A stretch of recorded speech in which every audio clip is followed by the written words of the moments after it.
Dahil gumawa tayo ng fishball, ngayon gagawa naman tayo ng sauce niya. So nagpagulo ako ng 1 tasang tubig, naglagay ako ng toyo, tapos maglalagay ako ng asukal, maglalagay din ako ng paminta. Haluin natin ito. At naglagay din ako ng pineapple juice. Hayaan natin itong kumulo. So habang hinihintay natin kumulo, maggisa tayo ng bawang, sibuyas, at naglagay din ako ng konting luya. So gisahin natin ito pag okay na, at pag kumulo na yung ating ginawang sauce, ay ihalo na natin itong ating mga spices.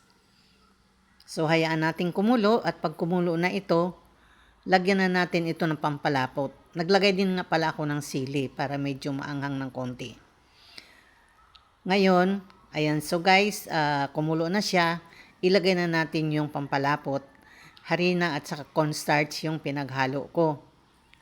So ibuhos natin ito ng konti at sabay ang halo.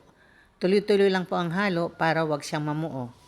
So pag medyo okay na, medyo malapot na guys, okay na yon. So ready na ang ating sausawan sa fishball. Tara na!